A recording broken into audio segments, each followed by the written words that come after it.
اعوذ باللہ من الشیطان الرجیم بسم اللہ الرحمن الرحیم الحمد للہ الذی ہدانا لہذا وما كنا لنهتدی لولا ان ہدانا اللہ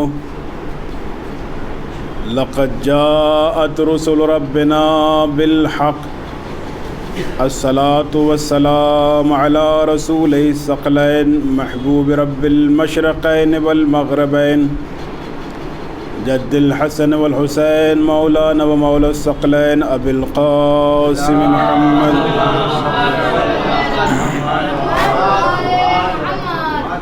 وعلى أهل بيته الطيبين الطاهرين المعصومين المظلومين ولعنة الله على أعدائهم أجمعين أما بعد فقد قال الله تعالى في كتابه المبين وهو أصدق القائلين بسم الله الرحمن الرحيم إنا علينا للهدى وإن لنا للآخرة والأولى صلوات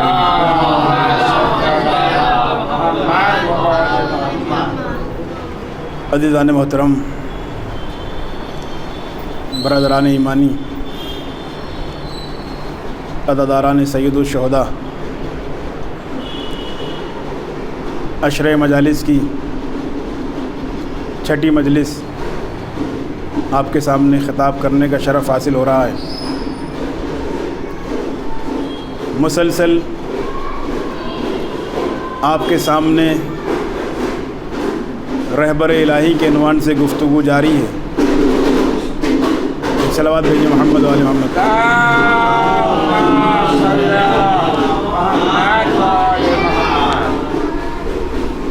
آپ کی خدمت میں بیان کرنے کی کوشش کی گئی کہ رہبر کو چاہیے وہ اللہ کی طرف سے منتخب کردہ ہو،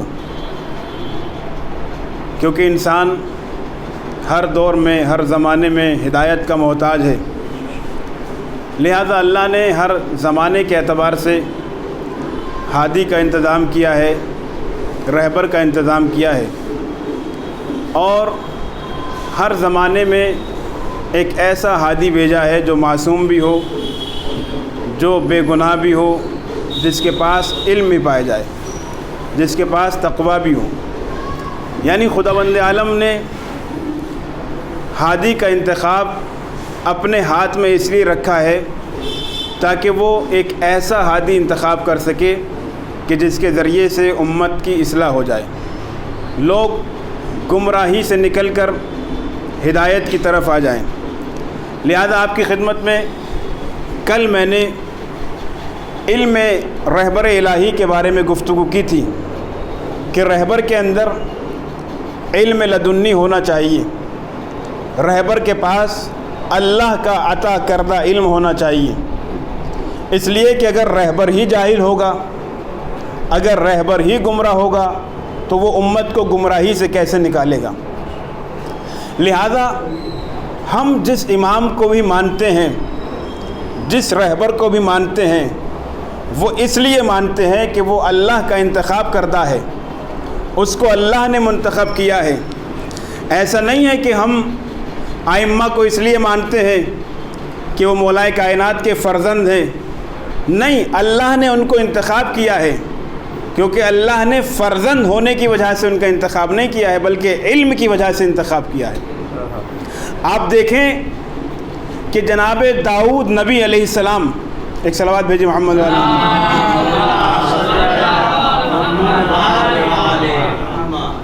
جناب داؤد لوگوں کو تبلیغ کر رہے ہیں، ہدایت کی طرف لا رہے ہیں۔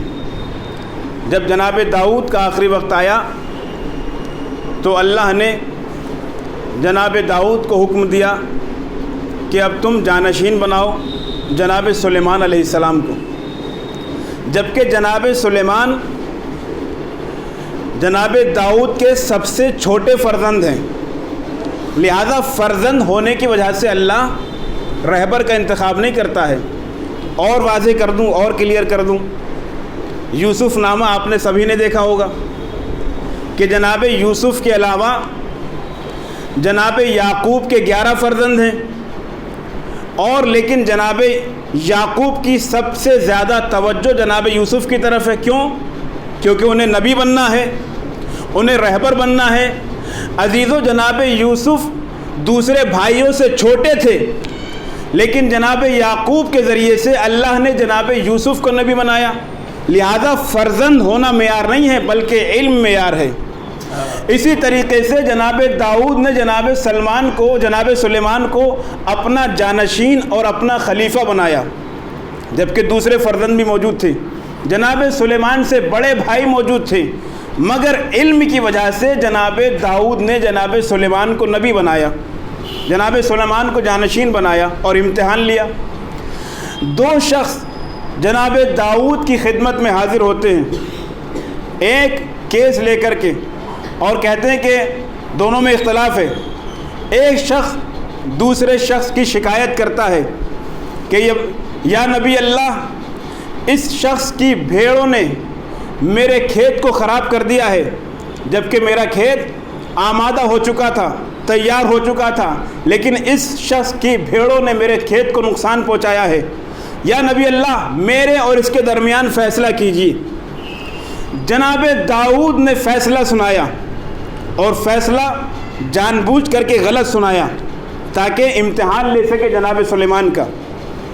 جناب داؤد نے فیصلہ کیا کہ میں فیصلہ کرتا ہوں کہ جو بھیڑیں ہیں وہ صاحب کھیت کو دے دی جائیں، اور صاحب کھیت، صاحب زمین ان بھیڑوں کا استعمال کرے، اور جب اگلے سال تک کھیتی آمادہ ہو جائے گی تو پھر جس کی بھیڑیں ہیں اس کو واپس کر دیں۔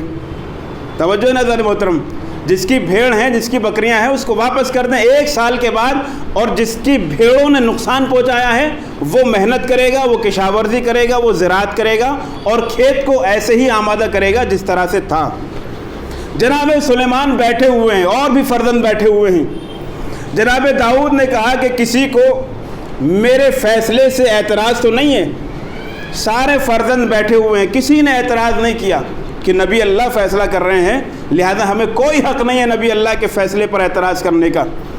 جب سب خاموش ہو گئے، جناب سلیمان کو بڑا تعجب ہوا کہ یہ کیسا فیصلہ ہے کہ جس کی بھیڑ نے کھیت والے کو نقصان پہنچا ہے وہ کھیتی بھی کرے، اور اس کی بھیڑ جو ہے اس کا استفادہ وہ کھیت والا کرے۔ لہذا جناب سلیمان کھڑے ہونا چاہتے ہیں، مگر اپنے باپ کے احترام میں، نبی کے احترام میں کچھ نہیں کہنا چاہتے ہیں۔ مگر جب جناب داؤد نے اصرار کیا کہ کسی کو اعتراض تو نہیں ہے، تو جناب سلیمان نے ہمت کی اور کھڑے ہو گئے، کہا بابا مجھے اعتراض ہے۔ اب جو مجمع تھا سب کے اوپر سکتہ طاری ہو گیا کہ یہ کیا، ایک بیٹا باپ کے مخالف کھڑا ہو گیا۔ کہا یا نبی اللہ، مجھے اعتراض ہے، اس لیے کہ جس کی بھیڑوں نے کھیت والے کو نقصان پہنچایا ہے اس کو تو کچھ نہیں مل رہا، وہ بیچارہ کھیتی بھی کرے گا اور اس کی بھیڑ کا استعمال صاحب زمین کرے گا۔ یا نبی اللہ، فیصلہ اس طرح سے ہونا چاہیے کہ جس کی بھیڑ ہے اس کا استفادہ صاحب زمین کرے گا، اور زمین کی کشاورزی، زمین کی زراعت صاحب بھیڑ کرے گا، یعنی جس کی بھیڑ نے نقصان پہنچایا ہے وہ زراعت کرے گا، وہ زمین کو ہموار کرے گا اور دوبارہ سے کھیت کو آمادہ کرے گا۔ جب 1 سال گزر جائے گا اور زراعت اور کھیت آمادہ ہو جائے گا تو اب جو ہے وہ صاحب زمین کو زمین واپس کر دی جائے گی اور صاحب بھیڑ کو بھیڑ واپس کر دی جائیں گی۔ جیسے ہی جناب داؤد نے فیصلہ سنا فوراً ہی خوش ہوئے اور کہا آفرین، شاباش یا سلیمان، اور ایک مرتبہ اپنے فرزند کی طرف اشارہ کیا کہ دیکھو میں جس کو اپنا جانشین بنا رہا ہوں وہ اس لیے نہیں بنا رہا ہوں کہ میں سلیمان سے زیادہ محبت کرتا ہوں، بلکہ اس لیے بنا رہا ہوں کہ سلیمان کے پاس علم زیادہ ہے۔ ایک صلوات بھیجئے محمد و آل محمد۔ تو جانشین وہ بنے گا کہ جس کے پاس علم زیادہ ہوگا، جس کے پاس لوگوں سے زیادہ علم ہوگا، جو عالم ہوگا جو اپنے زمانے کا۔ ایسا نہ ہو کہ کوئی سوال کرے اور رہبر ایسا ہو کہ جس کے پاس جواب نہ ہو۔ یہی وجہ ہے کہ ہم نے جس کو بھی امام مانا ہے، جس کو بھی اپنا رہبر مانا ہے، وہ ایسے کو مانا ہے کہ جس کے پاس علم زیادہ ہے۔ آپ دیکھیں چاہے وہ مولا کائنات ہو یا ہمارے دوسرے ائمہ، کسی جھوٹے سے جھوٹی تاریخ میں نہیں ملتا کہ مولا کائنات یا ہمارے دوسرے ائمہ سے کوئی سوال کیا ہو اور امام نے جواب نہ دیا ہو. یہ ہو ہی نہیں سکتا، اس لیے کہ یہ علم لدنی کے مالک ہیں. یہاں پر بہت سارے افراد اعتراض کرتے ہیں کہ جب نبی نے قرآن جیسی کتاب چھوڑ دی تو اب رہبر کی کیا ضرورت ہے، اب ہادی کی کیا ضرورت ہے، قرآن کافی ہے. اور رسول اللہ کے بعد یہ نعرہ بھی بلند ہوا تھا کہ ہمارے لیے کتاب کافی ہے، لیکن جب بھی مشکل پیش آئی وہی اس نعرے کا دعویٰ کرنے والے انہیں مشکل کشا کے پاس آنا پڑا. آپ دیکھیں کہ دو خاتون ہیں، ایک کے پاس بیٹا ہے اور ایک کے پاس بیٹی ہے، اور دونوں خلیفہ دوم کے دربار میں آتی ہیں اور دعویٰ کرتی ہیں کہ بیٹا ہمارا ہے، بیٹا ہمارا ہے. جب خلیفہ نے گواہ مانگے، گواہ موجود نہیں ہے. اب پریشان ہو گئے کہ کیا کریں، کیونکہ ایک خاتون دعویٰ کر رہی ہے کہ بیٹا میرا ہے، دوسری خاتون بھی دعویٰ کر رہی ہے کہ بیٹا میرا ہے. فیصلہ نہیں ہو سکا. اب یہاں پر سمجھ میں آتا ہے کہ رہبر کی کیوں ضرورت ہے، رہبر کی کیوں ضرورت ہے. قرآن کافی نہیں ہے، کیونکہ اس لیے کہ قرآن بتائے گا کہ کیا کرنا ہے، اہل بیت بتائیں گے کہ کیسے کرنا ہے. مولا کائنات کو بلایا گیا، کہا کیا ماجرا ہے، کہا یا علی یہ کہتے ہیں، یہ خاتون کہتی ہیں کہ بیٹا ہمارا ہے، دونوں بیٹے کے اوپر دعویٰ کرتی ہیں، بیٹی کو کوئی لینے کو تیار نہیں ہے. ہر زمانے میں ایسا رہا ہے، آج بھی ایسا ہی ہے کہ لوگ بیٹوں کو زیادہ بہتر سمجھتے ہیں، جبکہ دونوں اللہ کی نعمتیں ہیں، بلکہ بیٹی تو رحمت ہے. لہذا فیصلہ نہیں ہو سکا. مولا کائنات نے کہا کہ فیصلہ میں کروں گا اور قرآن سے فیصلہ کروں گا. کہا کہ کیسے؟ کہا کہ جو بچوں کی غذا ہے اس کو ایک شیشی کے اندر منگایا جائے. دونوں بچوں کی غذا کو شیشی کے اندر منگایا گیا اور اس کا مولا کائنات نے وزن کیا. اب جو لوگ وہاں پر تھے وہ جاہل نہیں تھے، وہ لوگ پڑھے لکھے ہیں، حافظ قرآن ہیں، قرآن کا مطالعہ کرتے ہیں، قرآن کی تلاوت کرتے ہیں. جب مولا کائنات نے کہا کہ میں قرآن سے فیصلہ کروں گا تو اب یہ لوگ قرآن کے اندر شیشیاں ڈھونڈ رہے ہیں کہ شیشیاں تو ہے نہیں. لہذا جب بچوں کی غذا شیشی میں رکھی گئی اور مولا کائنات نے کہا کہ ان کو وزن کرو، تو ایک خاتون کی بچے کی غذا کا وزن زیادہ تھا، ایک خاتون کے بچے کی غذا کا وزن کم تھا. مولا کائنات نے کہا کہ جس کے بچے کی غذا کا وزن کم ہے اس کی بیٹی، اس کو بیٹی دے دو، اور جس کے بچے کی غذا کا وزن زیادہ بھاری ہے اسے بیٹا دے دو. ایک صلوات بھیجیے محمد و آل محمد.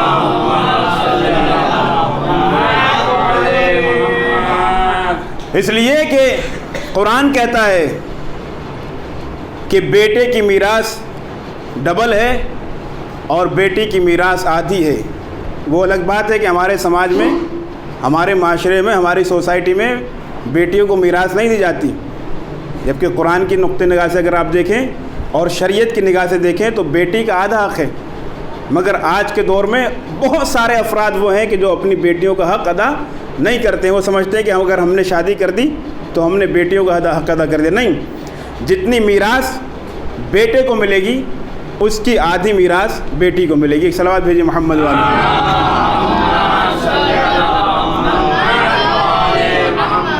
لہذا رہبر کو چاہیے کہ وہ عالم ہو، جس کے پاس علم ہونا چاہیے. رہبر وہ ہو کہ جو علم لدنی کا مالک ہو. رہبر وہ ہو کہ جس کے پاس علم میں مہارت ہونی چاہیے. اسی طرح سے واقعہ ملتا ہے کہ ایک خاتون شادی شدہ تھی، اس کے شوہر کا انتقال ہو گیا. جب شوہر کا انتقال ہو گیا، اس کا ایک جوان بیٹا ہے، تو اس کے بھائی جو تھے وہ لالچی تھے اور اس نے کہا کہ تم انکار کر دو کہ میری شادی نہیں ہوئی. اس کے اوپر فورس کیا گیا، پریشر بنایا گیا، کیونکہ بھائی یہ چاہتے تھے کہ شادی سے انکار کر دے گی تو ہم جائیداد ہڑپ لیں گے. ہر دور میں اس طرح کے لوگ ہوتے ہیں کہ جو جائیداد ہڑپنے کی کوشش کرتے ہیں. کہا کہ تم انکار کر دو کہ ہماری شادی نہیں ہوئی ہے۔ اب بیٹا پریشان کہ میری ماں کو کیا ہو گیا ہے، خلیفہ دوم کے دربار میں آیا اور آنے کے بعد کہا کہ یہ میری ماں ہے لیکن یہ ماں ہونے سے انکار کرتی ہے۔ حاکم نے گواہ مانگے کہ کوئی گواہ موجود ہے؟ کہا کہ گواہ تو نہیں ہے۔ کہا گواہ نہیں ہے تو پھر تمہارے حق میں فیصلہ نہیں ہوگا، اس عورت کے حق میں فیصلہ ہوگا۔ یہاں سے معلوم ہوتا ہے کہ رہبر الہی کی کیا ضرورت ہے، قرآن کے ہوتے ہوئے بھی رہبر الہی کی ضرورت ہے۔ مولا کائنات کو بلایا گیا، اس بیٹے نے مولا کائنات سے فریاد کی کہ یا علی یہ میری ماں ہے لیکن ماں ہونے سے انکار کرتی ہے۔ علی نے پوچھا کیا تیرے پاس کوئی گواہ موجود ہے؟ کہا گواہ تو موجود نہیں ہے۔ تو مولا نے کہا کہ کوئی بات نہیں ہے، گواہ موجود ہو یا نہ ہو لیکن علی وہ ہے کہ جو حق کا فیصلہ سناتا ہے۔ اس کے بعد خاتون سے کہا کہ کیا یہ تمہارا بیٹا ہے؟ کہا کہ نہیں۔ پھر پوچھا کہ کیا یہ تمہارا بیٹا ہے؟ کہا کہ نہیں۔ 3 بار مولا کائنات نے اقرار کروانے کی کوشش کی لیکن اس نے ہر بار انکار کیا کہ یہ میرا بیٹا نہیں ہے۔ جب مولا نے دیکھا کہ یہ ایسے اقرار نہیں کرے گی تو پھر مثال ہے اردو میں کہ جب گھی سیدھی انگلی سے نہیں نکلتا تو ٹیڑھی انگلی کرنی پڑتی ہے، لہذا مولا کائنات نے اپنے علم و حکمت کا استعمال کیا۔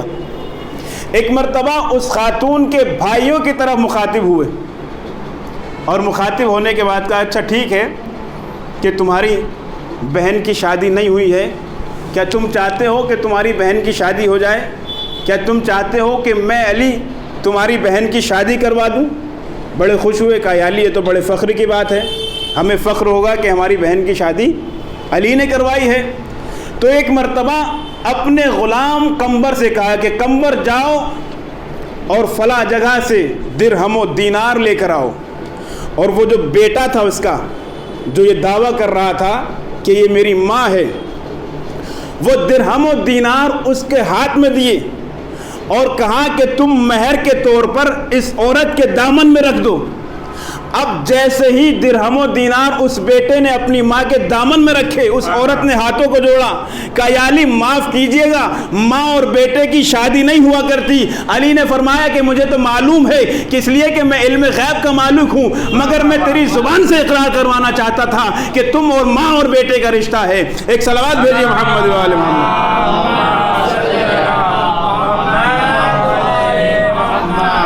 یہ مولا کائنات کا علم ہے۔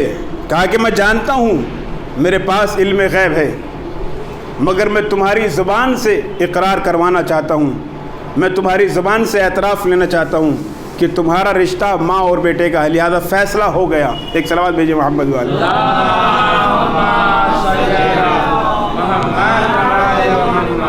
بہرحال ہر سال آپ لوگ ایک نئے خطیب کو بلاتے تھے، مگر اس بار مجبوری کے تحت کسی کو نہیں بلا سکے، اور مجبوری کے تحت میں بھی نہیں جا سکا۔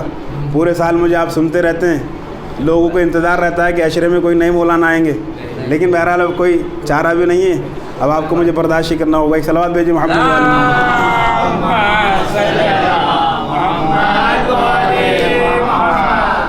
بہرحال مقامی مولانا کے لیے بھی سخت ہوتا ہے وہاں پر عشاء پڑھنا جہاں پر مستقل رہتے ہیں، اور جو لوگ سنتے رہتے ہیں ان کے لیے بھی مشکل رہتا ہے، لیکن کیونکہ جو 10 دن کے لیے آتا ہے یا ہم 10 دن کے لیے جاتے ہیں تو جو جتنا میٹر ہوتا ہے سب سنا دیتے ہیں ان کو 10 دن میں، لیکن آپ لوگوں کو ہمیشہ سناتے رہتے ہیں تو اس لیے سخت ہے۔ ایک صلوات بھیجیں محمد والے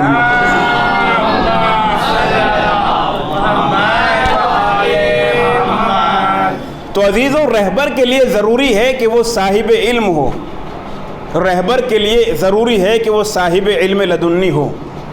جو رہبر عالم نہیں ہوگا وہ کبھی بھی امت کو گمراہی سے نہیں نکال سکتا، اس لیے اللہ نے رہبر کا معیار وہ علم اور تقوی رکھا ہے، نہ دولت کو معیار رکھا، نہ شہرت کو معیار رکھا، نہ حکومت کو معیار رکھا۔ رہبر ہر حال میں رہبر ہوتا ہے، چاہے حکومت ملے نہ ملے، حکومت ملتی ہے تو تخت سے لوگوں کو ہدایت کی طرف لاتا ہے، حکومت نہیں ملتی ہے تو مسلح سے لوگوں کی ہدایت کی طرف لاتا ہے۔ ایک صلوات بھیجیے محمد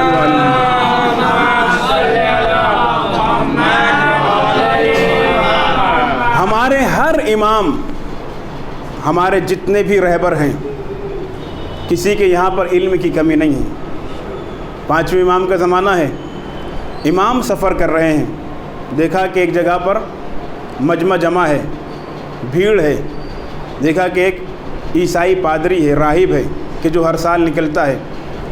اس نے 5ویں امام کو دیکھا اور دیکھنے کے بعد کہا کہ کیا تم ہم میں سے ہو؟ کہا کہ نہیں، میں امت محمدیہ میں سے ہوں۔ کہا کہ کیا تم عالم ہو یا جاہل؟ سوال کیا کہ کیا تم عالم ہو یا جاہل؟ اگر ہم سے کوئی سوال کرے کہ آپ عالم ہیں یا جاہل، تو بہت سارے افراد بڑی تیزی سے کہیں گے میں تو عالم ہوں، جاہل نہیں ہوں۔ کوئی اپنے آپ کو جاہل نہیں کہے گا۔ مگر امام کی انکساری اور تواضع دیکھیں، وہ امام کہ جس کا لقب باقر العلوم ہے، وہ امام کہ جس کو رسول اللہ نے باقر العلوم کا لقب دیا ہے، علم کو شگافتہ کرنے والا، جب اس سے راہب نے پوچھا کہ تم عالم ہو یا جاہل، تو کہا کہ میں جاہل نہیں، میں جاہل نہیں ہوں۔ اور اس کے بعد جب وہ پہچان گیا تو امام سے سوالات کیے، کہا کہ یہ بتاؤ، میرا پہلا سوال یہ ہے کہ وہ کون سا وقت ہے جو نہ رات میں شمار ہوتا ہے اور نہ دن میں شمار ہوتا ہے؟ میں نے کہا کہ ہمارے ہر امام وہ ہیں کہ جن کے پاس علم کی کمی نہیں ہے، ہمارا ہر رہبر وہ ہے کہ جن سے سوال کیا جائے تو ایسا نہیں ہے کہ جواب نہ ملے۔ امام نے کہا کہ وہ صبح کا وقت ہے، طلوع آفتاب سے پہلے، کہ جو نہ رات میں شمار ہوتا ہے نہ دن میں شمار ہوتا ہے۔ اس کے بعد دوسرا سوال یہ کیا کہ ہم نے سنا ہے کہ آپ کا عقیدہ یہ ہے کہ جنت میں انسانوں کو رفع حاجت کی ضرورت نہیں ہوگی، کیا تمہارے پاس دنیا میں کوئی ایسی مثال موجود ہے؟ کہا ہاں میرے پاس مثال موجود ہے، وہ یہ کہ جب بچہ شکم مادر میں ہوتا ہے تو اسے رفع حاجت کی ضرورت نہیں ہوتی ہے۔ کہا کہ ہم نے سنا ہے کہ تمہارا عقیدہ یہ ہے کہ جنت میں جب درخت سے پھل توڑے جائیں گے تو پھل میں کمی نہیں آئے گی، ایک پھل توڑیں گے دوسرا پھل لگ جائے گا، کیا تمہارے پاس دنیا میں کوئی ایسی مثال موجود ہے؟ امام نے فرمایا کہ ہاں موجود ہے، جنت کی مثال اس چراغ کی طرح ہے کہ جس سے اگر ہزاروں چراغ جلا لیے جائیں تو چراغ کی روشنی کم نہیں ہو سکتی۔ ایک صلوات بھیجیں محمد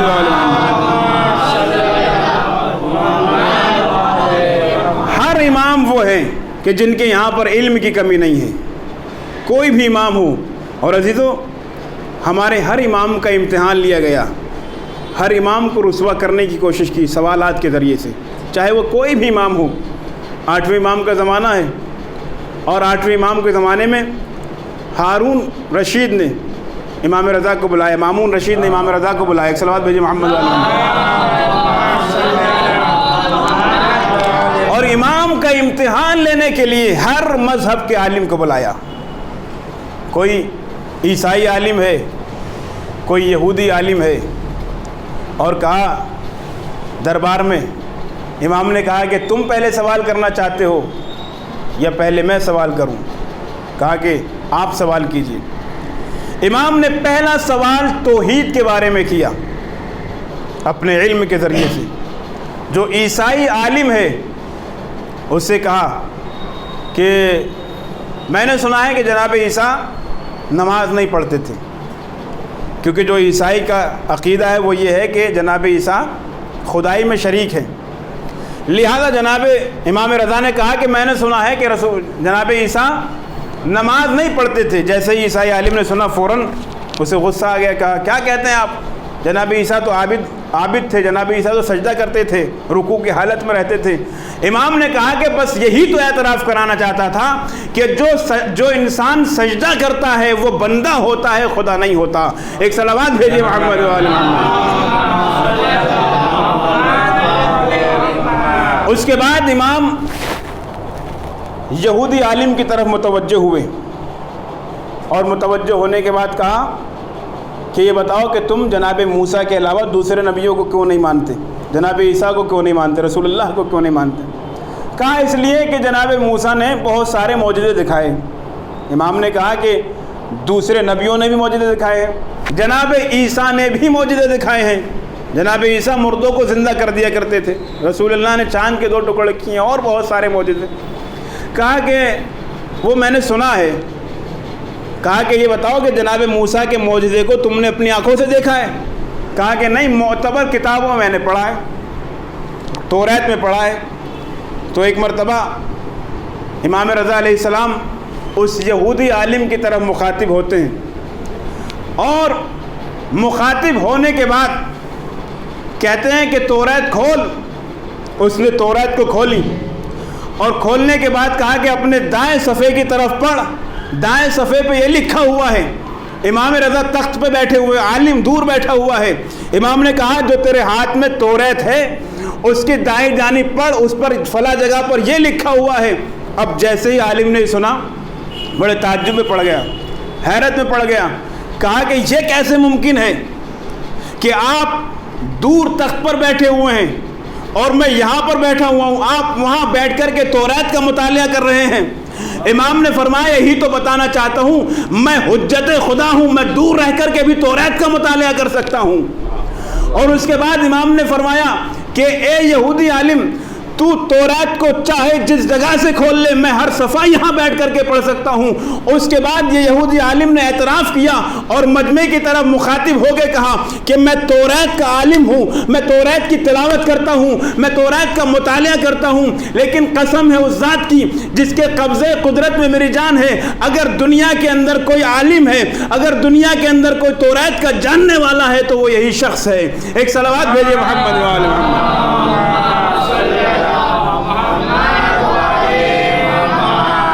عزیزو، ہمارے ہر امام کے پاس علم کی کمی نہیں ہے۔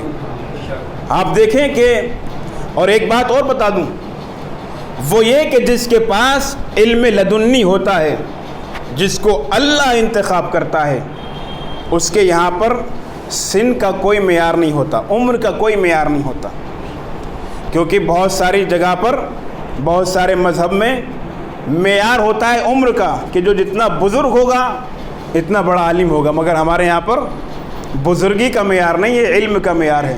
چاہے بچہ ہی کیوں نہ ہو، لیکن اگر اس کے پاس علم ہے تو وہ لائق احترام ہے، وہ قابل احترام ہے۔ لہذا ہمارے یہاں پر رہبر کے معاملے میں عمر کا معیار نہیں ہے، بلکہ سن کا معیار نہیں ہے، بلکہ علم کا معیار ہے، اس لیے کہ علم کے ذریعے سے ہدایت ہوتی ہے، عمر کے ذریعے سے ہدایت نہیں ہوتی۔ آپ دیکھیں کہ ہمارے ائمہ میں سب سے کم عمر میں جو درجہ امامت پر فائز ہوئے ہیں وہ کون ہیں؟ 9 امام، کہ جو 9-10 سال کی عمر میں درجہ امامت پر فائز ہوئے ہیں۔ اور لوگوں نے بڑا اعتراض کیا ہے کہ یہ بچہ کیسے امام ہو سکتا ہے، لیکن جو اس زمانے میں حاکم تھے، مامون رشید وغیرہ، اور جو اس زمانے کے حاکم تھے، انہوں نے مناظرہ کروایا اور دنیا والوں کو پیغام دیا کہ یہ آل محمد ہیں، ان کا بچہ بھی عالم ہوتا ہے، ان کا جوان بھی عالم ہوتا ہے، ان کا بوڑھا بھی عالم ہوتا ہے۔ وہ لوگ کہ جو یہ کہتے ہیں کہ ہمارے لیے کتاب کافی ہے، رہبر کی ضرورت نہیں ہے، آئیے دیکھیں، امام جواد کا زمانہ ہے، 9 امام کا زمانہ ہے، حاکم کے دربار میں علماء کے درمیان میں اختلاف ہو گیا، ایک شخص نے چوری کی، اور جب چوری کی تو علماء میں اختلاف ہو گیا کہ ہاتھ کہاں سے کاٹا جائے، اس بات کے اوپر اختلاف ہو گیا کہ ہاتھ کہاں سے کاٹا جائے۔ کسی نے کہا کہ ہاتھ جو ہے وہ گٹے سے کاٹا جائے، کسی نے کہا کہ کلائی سے کاٹا جائے، کسی نے کہا کونی سے کاٹا جائے، علماء میں اختلاف ہے۔ اور جب علماء میں اختلاف ہو گیا تو امام نحوم کو بلایا گیا، اور امام کمسن ہے، جیسے ہی سنا کہ کیا مسئلہ ہے، کہا مسئلہ یہ ہے کہ ایک شخص نے چوری کر لی ہے، لیکن علماء میں اختلاف ہو گیا، کوئی کہتا ہے کہ گٹے سے ہاتھ کاٹا جائے، کوئی کہتا ہے کہ کلائی سے ہاتھ کاٹا جائے، کوئی کہتا ہے کہ کوہنی سے ہاتھ کاٹا جائے۔ امام نے کہا کہ اگر چور نے چوری کی ہے تو قرآن کے مطابق ہاتھ گٹے سے نہیں کاٹا جائے گا، ہاتھ کلائی سے نہیں کاٹا جائے گا، کوہنی سے نہیں کاٹا جائے گا، بلکہ ہاتھ کی 4 انگلیاں کاٹی جائیں گی۔ اب سب حیرت میں پڑ گئے، کہا کہ میں نے یہ فیصلہ قرآن سے سنایا ہے، جبکہ سب قرآن کو جاننے والے تھے۔ جبکہ حافظ قرآن تھے، سب علماء تھے، سب قرآن کا مطالعہ کرنے والے تھے، مگر عزیزوں جو رہبر الہی کا کمال ہوتا ہے وہ کسی کا کمال نہیں ہوتا۔ امام نے کہا کہ میں نے یہ فیصلہ قرآن سے سنایا ہے، اور اس کے بعد آیت پڑھی وَأَنَّ الْمَسَاجِدَ لِلَّهِ، بے شک اعضائے سجدہ اللہ کے لیے ہیں، جب ہتھیلی اللہ کے سجدے کے لیے ہے تو ہاتھ نہیں کاٹا جا سکتا۔ ایک صلوات بھیجیے محمد وعلی محمد۔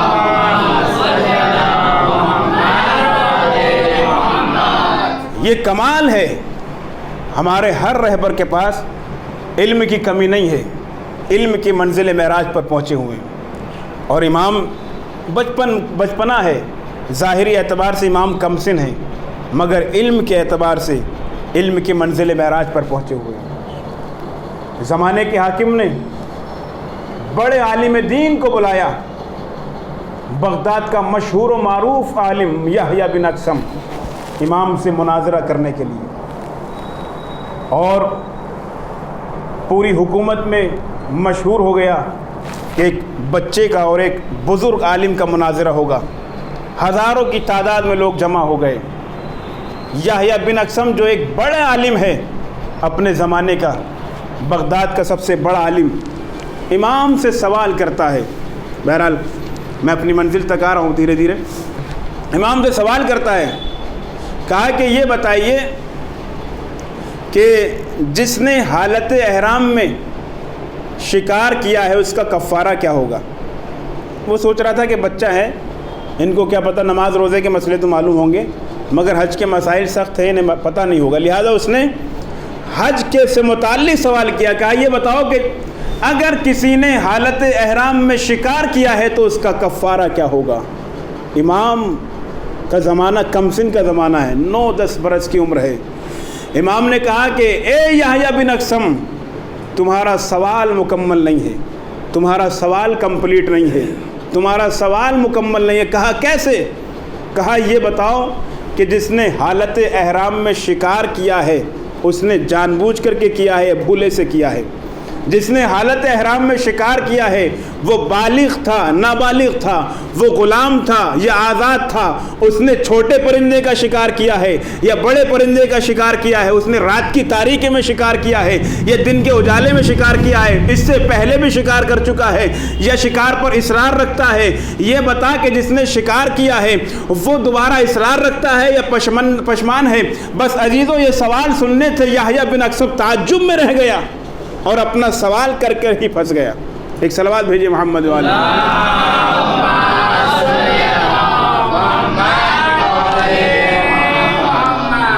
امام جواد نے جب ایک سوال میں سے سوالات نکالے تو یحییٰ بن اقسم حیرت زدہ ہو گیا کہ کمسنی میں یہ عالم ہے کہ ایک سوال میں سے 10 یہ سوال امام نے نکال لی اور اس کے بعد جواب نہ دے سکا۔ امام نے ہی ان سوالوں کے جواب دیے، اور اس کے بعد امام نے یحییٰ بن اقسم سے پھر سوال کیا۔ جب اس نے زمانے کے حاکم نے امام سے کہا کہ آپ اب یحییٰ بن اقسم سے سوال کیجیے، بیچارہ پہلے سے ڈر گیا تھا، اپنا سوال کہہ کے پھنس گیا تھا، اب امام سوال کر رہے ہیں۔ امام نے سوال اس لیے کیا تاکہ امام لوگوں کے اوپر اپنی حجت ظاہر کر سکے کہ یہ نہ دیکھو کہ امام کی عمر کیا ہے، یہ نہ دیکھو کہ امام بچپنا ہے یا جوانی ہے یا بڑھاپا ہے، نہیں، امام ہر عمر میں امام ہوتا ہے۔ امام نے سوال کیا، مشہور سوال، اس سے پہلے بھی پڑھ چکا ہوں یہ سوال مگر بچوں کے لیے پڑھ رہا ہوں۔ امام نے سوال کیا، کہا یہ بتاؤ کہ ایک اس شخص کے بارے میں کیا خیال ہے کہ جس نے ایک خاتون کو صبح میں دیکھا تو وہ اس کے لیے حرام تھی، اور جب طلوع آفتاب ہوا تو وہ حلال ہو گئی، ظہر کے وقت حرام ہو گئی، عصر کے وقت حلال ہو گئی، مغرب کے وقت حرام ہو گئی، عشاء کے وقت حلال ہو گئی، آدھی رات میں حرام ہو گئی، صبح کے وقت پھر حلال ہو گئی۔ اب یحییٰ بن اقسم نے جب یہ سوال سنا تو بڑا پریشان ہو گیا۔ جو اپنے سوال کا جواب نہ دے سکتا تھا وہ امام کے سوال کا کیا جواب دیتا؟ امام نے کہا یحییٰ بن اقسم سنو، جس اجنبی شخص نے صبح کے وقت ایک خاتون کو دیکھا تھا جب اس کے اوپر وہ حرام تھی، وہ اجنبی خاتون تھی، وہ کسی کی کنیز تھی، لیکن طلوع آفتاب کے وقت اس نے خرید لیا تو وہ اس کے لیے حلال ہو گئی۔ ظہر کے وقت اس نے اس کو آزاد کر دیا تو حرام ہو گئی۔ عصر کے وقت اس نے اس سے نکاح کر لیا تو وہ حلال ہو گئی۔ مغرب کے وقت زہار کر دیا، زہار ایک چیز ہے کہ جس کے ذریعے سے بیوی حرام ہو جاتی ہے، کہا زہار کر دیا لہذا وہ حرام ہو گئی۔ عشاء کے وقت زہار کا کفارہ دے دیا تو وہ اس کے لیے حلال ہو گئی۔ آدھی رات میں اس نے طلاق دے دی تو وہ حرام ہو گئی، صبح میں طلاق کو رجوع کر لی تو حلال ہو گئی۔ ایک صلوات بھیجیے محمد و آل محمد۔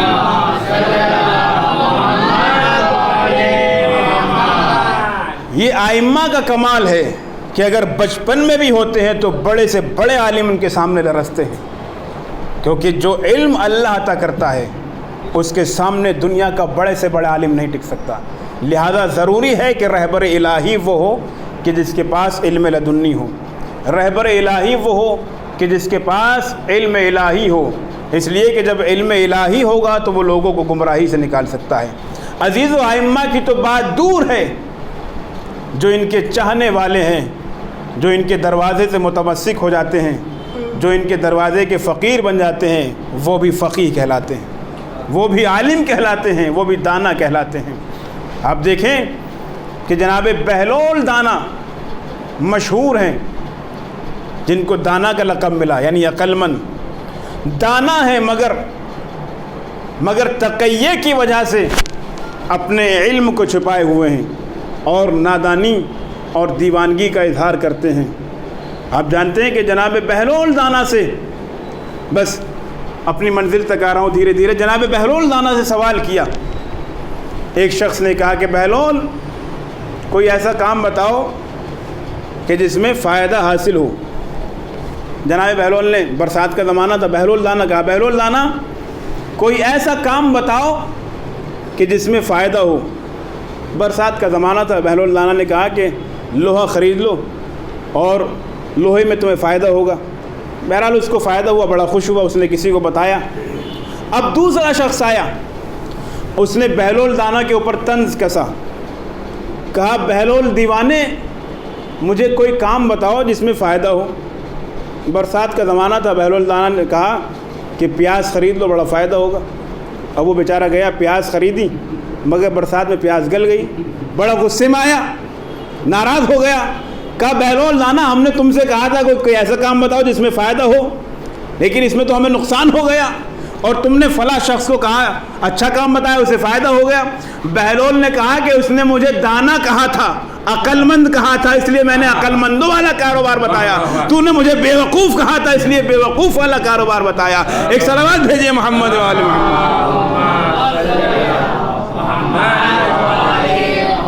یہ اہل بیت علیہم السلام کے دروازے کے فقیر ہیں۔ بہرحال دامن وقت میں گنجائش نہیں ہے، ورنہ باتیں بہت ہیں بہلول دانا سے متعلق، کہ جناب بہلول دانا نے کیسے کیسے مسئلوں کا حل کیا ہے جو بڑے بڑے عالم آج کے دور میں حل نہ کر سکے، بہلول دانا نے اس زمانے میں حل کر دیا۔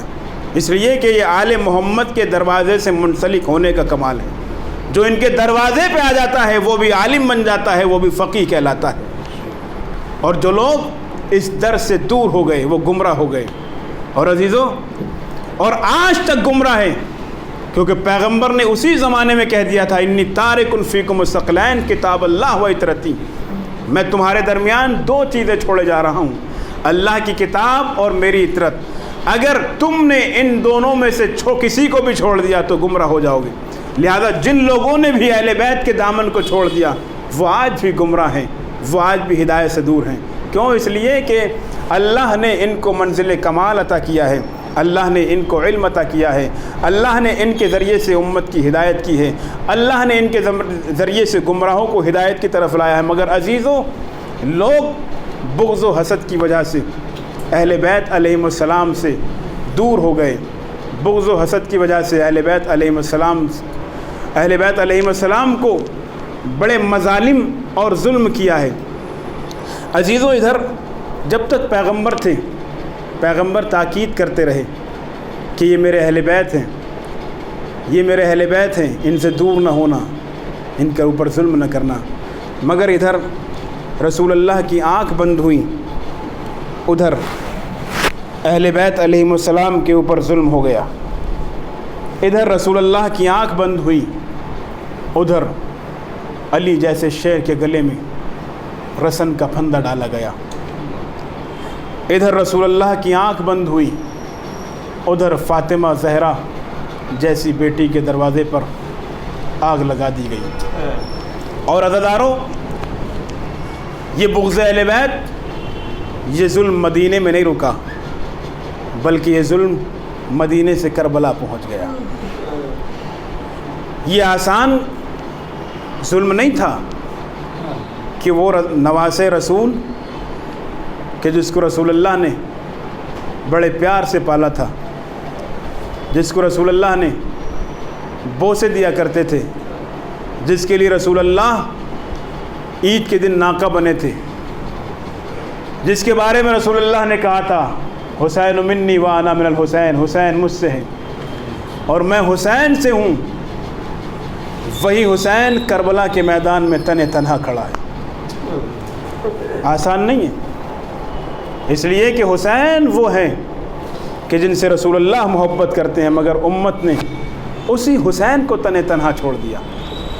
72 افراد ہیں حسین کے ساتھ، مگر ہزاروں لاکھوں کا لشکر یزید کا جمع ہو رہا ہے، حسین تنہا ہیں۔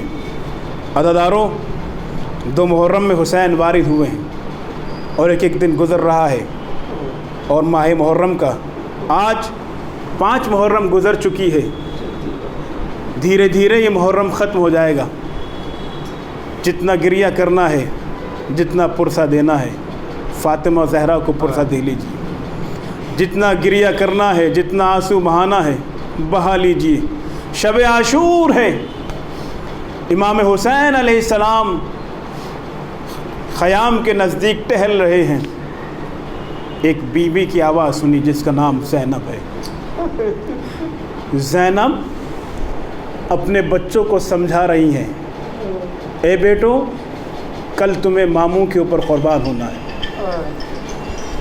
اے بیٹو میں جانتی ہوں تم شجاع ہو، تم بہادر ہو، بیٹو اگر لڑتے لڑتے نہر فرات تک پہنچ جاؤ تو خبردار پانی نہ پینا، اس لیے کہ تمہارے ماموں کی سکینہ پیاسی ہے، اے بیٹو تمہارے ماموں کا علی اصغر پیاسا ہے۔ ہاں عزاداروں، روز عاشور نمودار ہوا، جناب مسلم کے بچوں نے اپنی جان قربان کی۔ زینب نے دیکھا کہ اونو محمد زندہ ہے، کہا اونو محمد تم ابھی تک زندہ ہو، جاؤ ماموں کے اوپر قربانی دو۔ اونو محمد کہتے ہیں اماں ہم بار بار ماموں کے پاس جاتے ہیں، مگر ماموں ہے کہ ہمیں مرنے کی اجازت نہیں دیتے۔ زینب نے بچوں کا ہاتھ تھاما اور امام کی خدمت میں آئے، کہا بھیا میرے بچوں کو مرنے کی اجازت دے دیجئے۔ کہا زینب میں ان بچوں کو مرنے کی اجازت کیسے دوں؟ ہاں عزادارو اجازت ملی، جناب اونو محمد کو سوار کیا، ایک بچے کو جناب عباس نے سوار کیا، ایک بچے کو جناب امام حسین علیہ السلام نے سوار کیا۔ یہ دونوں بچے مقتل کی طرف آتے ہیں، بڑی شاندار جنگ کرتے ہیں۔ ہاں عزادارو جب جنگ کرتے ہیں تو ایک مرتبہ عمر سعد کہتا ہے ارے یہ شیر کے پوتے ہیں، اس طرح سے قبضے میں نہیں آئیں گے بلکہ سب مل کر کے حملہ کرو۔ ہاں عزادارو عمر سعد کا یہ حکم ہوا، ہزاروں تعداد کی فوج نے مل کر کے حملہ کیا، ان کے سر پہ تلوار لگی، محمد کے سر پہ نیزہ لگا، بچے گھوڑے پہ سنبھل نہ سکے، آواز دی مامو جان مدد کو آئی۔ جزاکم اللہ جزاکم اللہ، مولا کوئی غم نہ دے سوائے مظلوم کربلا کے، آپ کی آواز بلند ہو گئی ہے، خدا آپ کی آوازوں پہ رحمت نازل کرے۔ عزادارو آج اس زینب کو پرسہ دینا ہے کہ جس نے کربلا میں اپنے بچوں کا پرسہ نہ لیا، آج اس زینب کو پرسہ دینا ہے کہ جو کبھی اپنے بچوں پر گریہ نہ کیا، جب گریہ کیا یا حسین پہ کیا یا عباس پہ کیا یا علی اکبر پہ کیا، اون محمد پہ گریہ نہ کیا۔ ہاں عزادارو، امام حسین اون محمد کی لاشیں اٹھا کر کے خیمے میں لائے، ساری بیویاں جمع ہے، گریہ زاری ہے۔ ہاں عزادارو، امام کہتے ہیں ارے ان بچوں کی ماں زینب کہاں ہے؟ جناب زینب نماز میں مشغول ہے، خیمے سے باہر آتی ہیں، اپنے دونوں بچوں کی لاش کے درمیان میں سجدہ خالق میں جاتی ہیں اور ہاتھوں کو بلند کرتی ہیں، بار الہ تیرا شکریہ جو تو نے اس دکھیاں کی قربانی کو قبول کیا۔ جزاکم اللہ، جزاکم اللہ، اجرکم اللہ، اجرکم اللہ۔ مولا کوئی غم نہ دے سوائے مظلوم کربلا کے۔ اس زینب کو پرسہ دینا ہے کہ جو کبھی اپنے بچوں پر نہ روئی، جس نے کبھی اپنے بچوں کا نہ پرسہ لیا نہ پرسہ دیا۔ ہاں عزادارو، شام غریبہ ختم ہو گئی، 11 محرم نمودار ہوئی، یہ زینب کربلا سے نکل رہی ہے، اچانک سے اپنے بچوں کی لاش پہ نظر پڑی، مگر زینب نے گریہ نہیں کیا، زینب نے ماتم نہیں کیا، زینب نے صبر کیا، تحمل کیا۔ کہا کہ اگر زینب گریہ کرے گی تو دوسری بیویوں سے برداشت نہ ہو سکے گا۔ ہاں عزادارو، زینب کوفے پہنچ گئی، اونو محمد کو یاد نہیں کیا، شام پہنچ گئی، اونو محمد کو یاد نہیں کیا، حتیٰ کہ 1 سال کے بعد ان قیدیوں کو رہائی ملی، سب کے سر آ رہے ہیں، علی اکبر کا سر آیا، لیلا نے لے لیا، قاسم کا سر آیا، آگے بڑھ کے کسی بیوی نے لے لیا، عباس کا سر آیا، کسی بیوی نے لے لیا، مگر جب اونو محمد کے سر آئے ہیں تو کوئی آگے نہیں بڑھتا۔ لانے والا کہتا ہے کیا ان کی ماں خیمے میں جل کر مر گئی؟ فضا کہتی ہے اے آنے والے، ارے ان کی ماں زندہ ہے، میری آقا زادی زینب۔ ہاں عزادارو، زینب نے شام میں بھی گریہ نہیں کیا، چہلم کرنے کے لیے، اپنے بھائی کا ماتم منانے کے لیے زینب پھر کربلا آئی، حسین کو یاد کیا، علی اکبر کو یاد کیا، عباس کو یاد کیا، مگر اپنے بیٹوں کو یاد نہیں کیا۔ ہاں عزادارو، زینب مدینے آ گئی، نانا کے روزے پہ پہنچ گئی، حسین کا ماتم کیا، علی اکبر کو یاد کیا، مگر اپنے بچے اونو محمد کا ماتم نہیں کیا۔ نانا سے کہا اے نانا، اگر یہ نامحرم نہ ہوتے تو میں تمہیں اپنے بازوؤں پہ رسم کے نشان دکھاتی۔ جزاکم اللہ، جزاکم اللہ، جزاکم اللہ۔ مولا کوئی غم نہ دے سوائے مظلوم کربلا کے۔ اس کے بعد جناب زینب اپنی ماں کی قبر پہ پہنچتی ہیں، کہا اے اماں، آپ کا بیٹا جس کو آپ نے چکیاں پیس کے پالا تھا، اے اماں شہید ہو گیا، اے اماں آپ کا گھر اجڑ گیا، اے اماں آپ کا گھر برباد ہو گیا، حسین مارے گئے، علی اکبر مارے گئے، قاسم مارے گئے، اونو محمد مارے گئے۔ اور ایک مرتبہ زینب نے ایک کرتا حسین کا خون سے رنگین نکالا، قبر زہرا پہ رکھا۔ روایت نے لکھا جب یہ کرتا زہرا کی قبر پہ رکھا تو زہرا کی قبر میں زلزلہ آ گیا۔ زینب نے کہا اے اماں، ارے آپ نے حسین کا کرتا دیکھا، برداشت نہ کر سکی۔ اے اماں، اس بہن نے بھائی کو ذبح ہوتے ہوئے دیکھا ہے۔ عزادارو، جناب زینب نے یہاں پر بھی اپنے بچوں کو یاد نہیں کیا، لیکن جب اس کے بعد جناب زینب عبداللہ اپنے گھر جاتی ہیں، کیا دیکھا کہ بچوں کے چھوٹے چھوٹے مسلح ہیں۔ ایک مرتبہ مسلحوں کو اپنے آسینے سے لگایا، کربلا کا رخ کیا، اے میرے بیٹا اونو محمد مجھے معاف کرنا، اے بیٹا جب گھر آئی ہوں تمہارے بنا گھر سونا ہو گیا۔ انا للہ و انا الیہ راجعون۔ رضن بقضاء تسلیم الامر۔ سیعلم الذین ظلموا ای منقلب ینقلبون۔ بار الہ تجھے محمد و آل محمد کا واسطہ ہماری اس مختصر سی عبادت کو قبول فرما۔ پروردگار جو بے اولاد ہیں اونو محمد کا واسطہ پروردگار ان کو صاحب اولاد بنا۔ پروردگار جو بے روزگار ہیں ان کو روزی عنایت فرما۔ پروردگار جو برسر روزگار ہیں ان کی برکت و وسعت عنایت فرما۔ پروردگار جو پریشان حال ان کی پریشانیوں کو دور فرما۔ پروردگار جو مقروض ہیں ان کو خزانے غیب سے قرض ادا فرما۔ پروردگار علماء کرام اور راجہ اعظام کا سایہ ہم سب پہ برقرار رکھ۔ پروردگار امام زمانہ کے ظہور میں تعجیل فرما اور ہمیں ان کی آوان و انصار میں شمار فرما۔ ربنا تقبل منا انک انت السمیع العلیم۔